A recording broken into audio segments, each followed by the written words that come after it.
Asante sana mwenyekiti. Wanawake oye! Na akina baba oye! Tauja. Thank you. Mheshimiwa Bark Aboud Sahel, mwenyekiti wa Chama cha Majaji na Mahakimu Tanzania. Mheshimiwa Hamisi Abdalla, sina hakika kama ipo, Jaji Mkuu wa Zanzibar. Waheshimiwa Jaji Koroso, waheshimiwa wanachama mashuhuri wa Tauja, washirika wa maendeleo, wawakilishi wa asasi za kiraia na wanahabari, viongozi wote wa serikali na washirika ambao mmeungana nasi, watumishi wote wa mahakama. Tauja. Kwanza nianze kwa kumshukuru Mwenyezi Mungu ambaye ametupa kibali cha kukutana katika siku ya leo tunapoadhimisha siku ya kimataifa ya majaji na mahakimu wanawake. Kipekee napenda kuwashukuru sana viongozi wa Chama cha Majaji na Mahakimu Tanzania Tauja kwa heshima hii ambayo mmenipa ya kuja kufunga kongamano hili. Asanteni sana. Kwa dhati kabisa nimehamasishwa na nimeguswa na kina cha mawazo na maarifa yaliyoko humu ndani. Nimeambiwa kwamba mmekuwa na mjadala wenye afya, wenye kujenga na ulioonyesha dhamira ya dhati ya kuimarisha haki na usawa wa kijinsia, na mmekuwa na maazimio ambayo naamini mtakwenda kuyatekeleza. Kwa hiyo nawapongeza sana sana. Kama alivyoeleza mwenyekiti katika maelezo ya utangulizi, nafahamu kuwa siku hii ilianzishwa rasmi na Baraza Kuu la Umoja wa Mataifa kupitia azimio namba 75/274 lililopitishwa tarehe 28 Aprili 2021,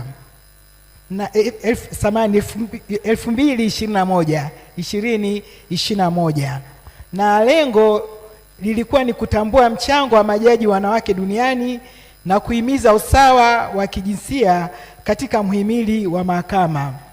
Na kwa kweli kilichofanyika leo sio swala la sherehe tu, lakini ilikuwa ni jukwaa muhimu na adhimu la kubadilishana maarifa, kuonyesha uongozi, ujasiri na dira ya mabadiliko. Kwa hiyo nichukue nafasi hii kutoa pongezi za dhati kwa uongozi na wanachama wote wa Tauja kwa kuandaa tukio hili lenye maana na uzito mkubwa.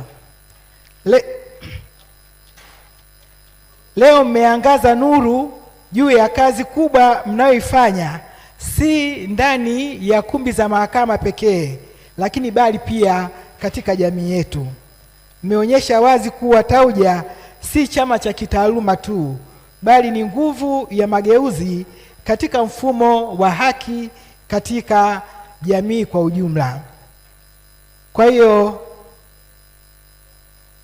nimeambiwa kwamba mmeshafikisha miaka 25 tangu mmeanza na mmekuwa mnafanya mambo mengi.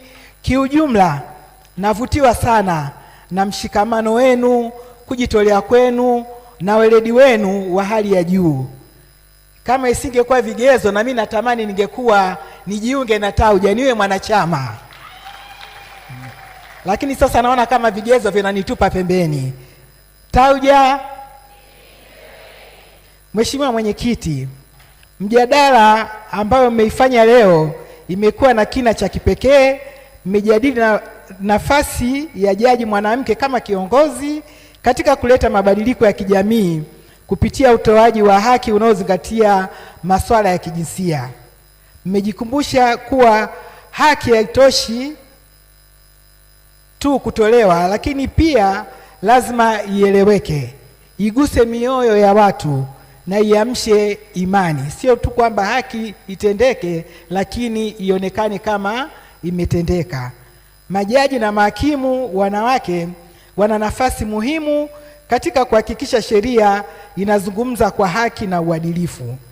Pia mmesisitiza umuhimu wa kuimarisha mifumo ya taasisi ili kulinda afya ya kisaikolojia ya mahakimu. Ujumbe mmoja uliojitokeza wazi ni kwamba huwezi kuponya jamii wakati wewe mwenyewe unaumia kimya kimya. Kwa hiyo ni vema kuendelea kuhakikisha kwamba tunalinda afya za akili ndani ya mihimili ya mahakama na ili iweze kuendelea kutoa haki endelevu na zenye ubora. Lakini mmetafakari pia umuhimu wa kuepuka kuwajeruhi upya manusura wa ukatili wa kijinsia ambao mjadala ambao ni wa muhimu sana. Mahakama kamwe haipasi kuwa chanzo kingine cha maumivu. Manusura wanastahili kuhisi usalama, kusikilizwa na kuheshimiwa. Haki lazima irejeshe utu, si kufungua tena majeraha. Kwa hiyo niwapongeze sana kwa ujumla kwa mijadala ambayo imekuwa na afya, lakini pia mmeangalia maendeleo ya kidijitali na matumizi ya mifumo ya mahakama mtandao ili kulinda waathirika na kuboresha upatikanaji wa haki. Teknolojia inapoongozwa na uadilifu inakuwa ngao ya kuwalinda walio katika mazingira hatarishi. Kwa hiyo tunapokabiliana na ukatili wa kijinsia mtandaoni, ubunifu lazima uendelee kutumika ili kuimarisha ulinzi kwa waathirika na kuongeza uwajibikaji. Na swala la ukatili wa kijinsia sasa hivi kwenye mitandao linashika kasi, kwa hiyo lazima tuendelee kuwa wabunifu namna ya kukabiliana na swala hilo. Ndugu mwenyekiti, katika hatua hii nami nizungumzie wajibu wangu kama mbunge. Sote tunafahamu kwamba bunge ndio kitovu cha utungaji wa sheria za nchi yetu, na leo kwa heshima kubwa nimesimama mbele ya wanawake, lakini pia kuna wanaume ambao wanatuunga mkono, ambao wanazipa sheria hizo uhai halisi kwa vitendo. Ninyi ndio kiungo muhimu kati ya maandishi ya sheria ambazo zinatungwa bungeni na uzoefu halisi wa haki kwa wananchi. Kama mwenyekiti wa Umoja wa Wabunge Wanawake, niwahakikishie kuwa tutaendelea kushirikiana katika kuimarisha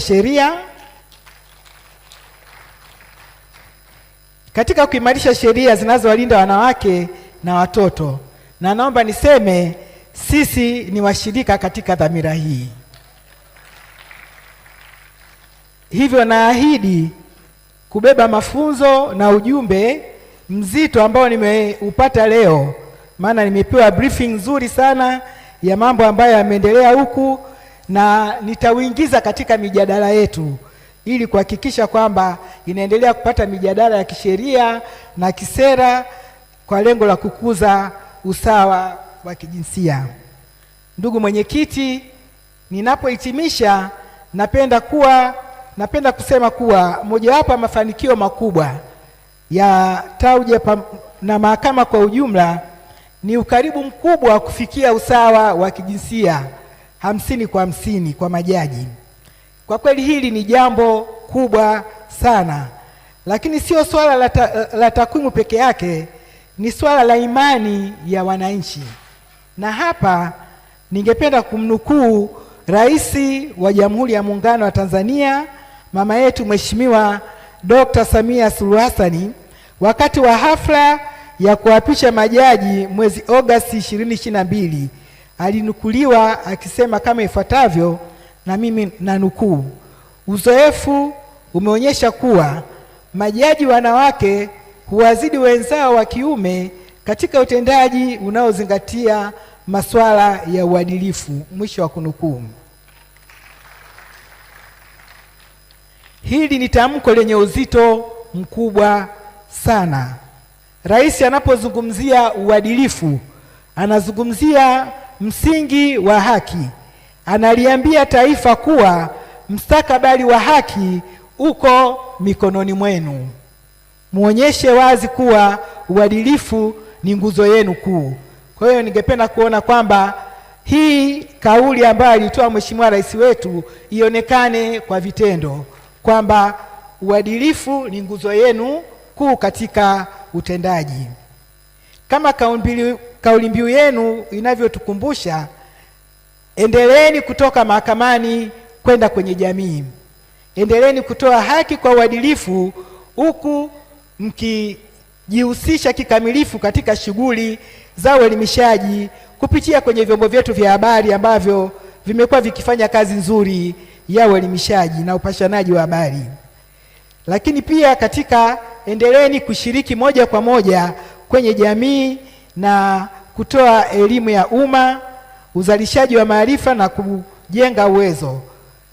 Tungependa kuona kwamba kila mtoto wa kike anayewaona ninyi aone kwamba mnaakisi uthibitisho kwamba ndoto zake ni halali, matarajio yake yanawezekana na mustakabali wake hauna mashaka.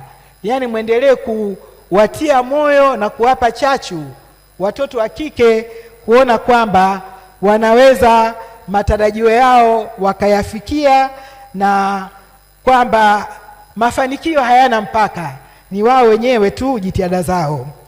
Kwa hiyo nimalizie kwa kushukuru tena kwa kunikaribisha kuja kufunga kongamano hili, na niseme nitaondoka hapa nikiwa nimehamasika, nimetiwa moyo, lakini pia nimeelimishwa na namna ambavyo mnafanya kazi nzuri, sio tu ndani ya vyumba vya mahakama, lakini hata katika jamii.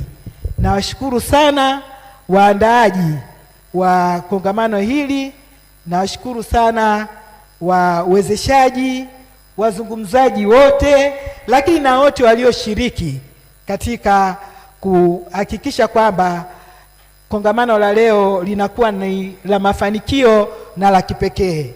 Na muendelee kushirikiana na kushikamana katika kuleta heshima kwa wanawake, hususan leo tunazungumzia wanawake mahakimu na majaji. Lakini pia niwatakie kila laheri mnapoelekea katika vituo vyenu vya kazi, mwende mkiwa na nguvu mpya, dhamira iliyoimarika na uadilifu usiotetereka. Asanteni sana kwa kunisikiliza. Mungu ibariki Tanzania. Asanteni sana. Asante sana.